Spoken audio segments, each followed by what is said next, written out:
A United States guided missile destroyer collided with a merchant ship east of Singapore. 5 injured sailors from the ship have been evacuated via a helicopter. A search and rescue operation has been launched following the mishap, in which around 10 soldiers have reportedly gone missing. A statement released by the 7th Fleet of the American Navy said that the ship sustained some damage. The accident took place at 5:24 a.m. local time when the USS John McCain collided with the merchant vessel Alnic NC. The American guided missile destroyer was heading to Singapore for a routine visit. This is the second time in 2 months that an American vessel has collided with another ship. 7 American sailors were killed when an American destroyer collided with a merchant ship off the Japanese coast in June this year.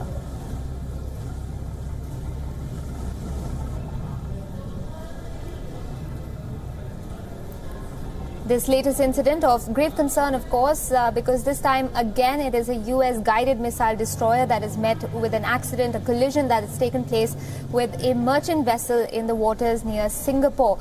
This time around, though, 5 injured sailors have been evacuated, but 7 of them continue to be missing. The visuals there on your screen demonstrating the velocity of that impact, the strength of it, which has left a great big dent in the side of the ship. Now, all of this, of course, concerning the search and rescue operations are currently underway to locate those 10 sailors who've gone missing.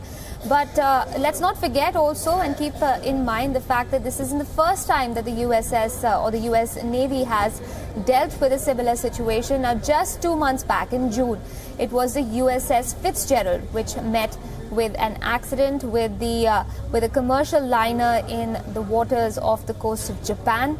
However, in that incident, 7 sailors lost their lives.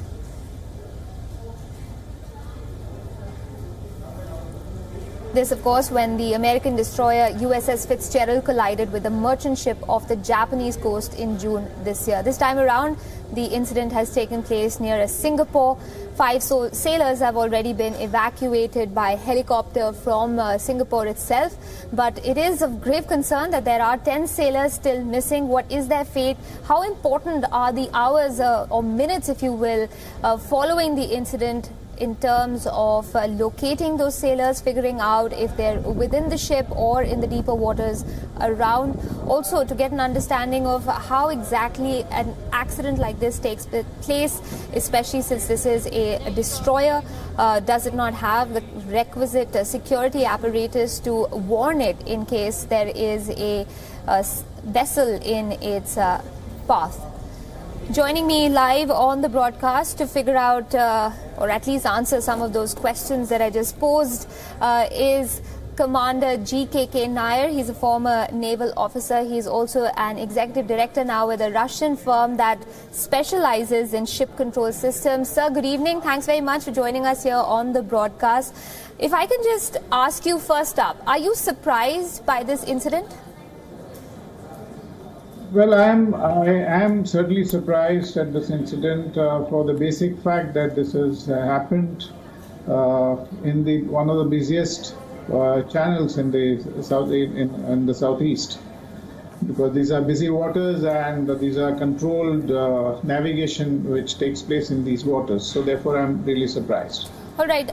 We're given to understand that all warships like the John McCain, like the USS Fitzgerald, are fitted with I'll use the technical term, collision warning systems. Do you think then that this was a technology failure in your estimation, or do you feel that perhaps it's a human error that's led to a grave accident such as this one?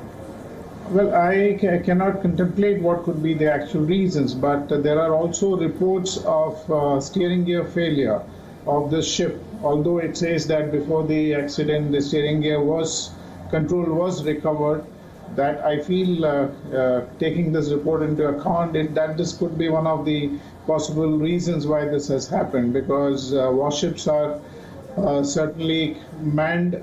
The bridges of the warships are much more manned, and there are more alert crew as compared to the merchant ships.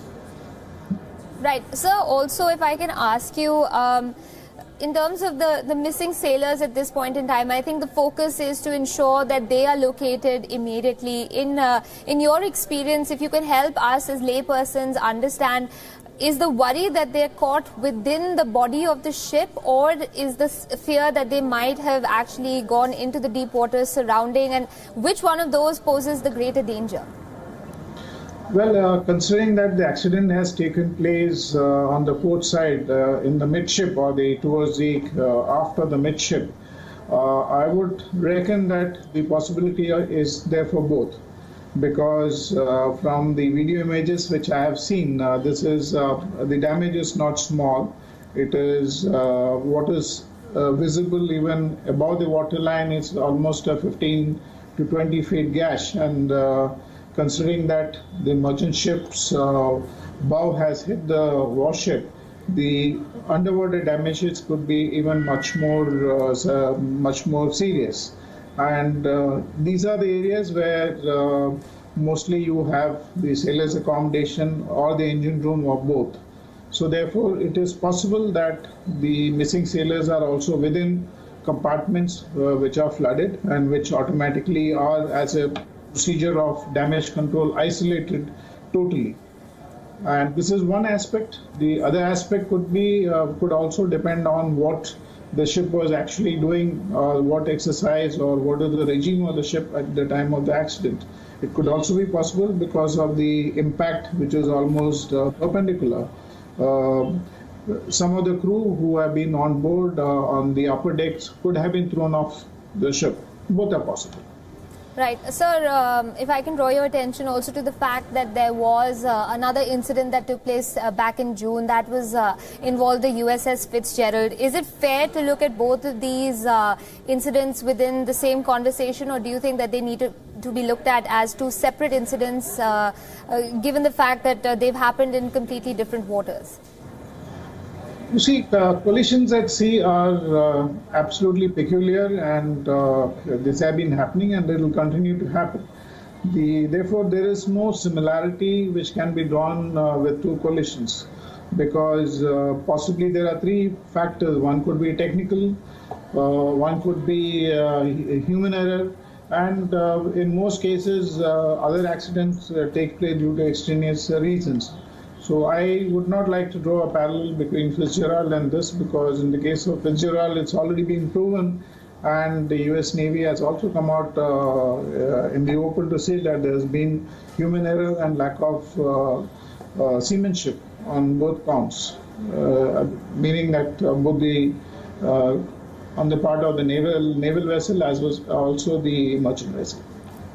Does the age of the ship need to also be looked into or factored in, sir? We're told that this ship was made in 1993, so that makes it just over 20 odd years old. But we're also given to understand that normally these ships have a lifespan of about 30 or more. Is that a factor that needs to be at least spoken about while we're having this conversation? To my appreciation, certainly not. Please understand that this ship is a part of the 7th Fleet. And this is one of the most active fleets which operate far away from the American coast. That's one. Two, the base of the US coast is also in Japan. So therefore, the maintenance and other aspects are well looked into. And the third reason which I see is that the warships are certainly very well maintained platforms, because they do not wait for failures to maintain. There are preventive maintenance schemes which are in place, and considering US Navy, I will not even contemplate that it is the age of the ship which has caused this. Sir, we've already established that rescue and finding those missing sailors is obviously top of the agenda right now, top priority. But of course, keeping that in mind, what do you feel in your estimation is going to be the next course of action? Is there going to be an inquiry done immediately? Is the ship going to be addressed first in terms of assessing the damage and taking remedial action? And do you feel that heads are going to roll as they have in the case of USS Fitzgerald? Well, considering a warship, I would reckon both actions would be on. One is to have the damage control repairs, because it is a 7th Fleet ship, and this is the second accident which has taken place in this year. Yes, I can hear you. Hello? Yes, sir. Carry on, please.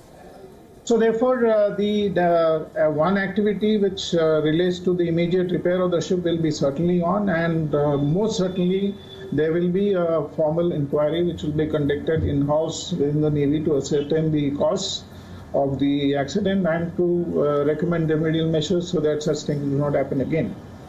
All right, Commander Nair, thanks very much for joining us here on WION and throwing light on this incident for us. We leave it at that, sir. Thanks for speaking to us.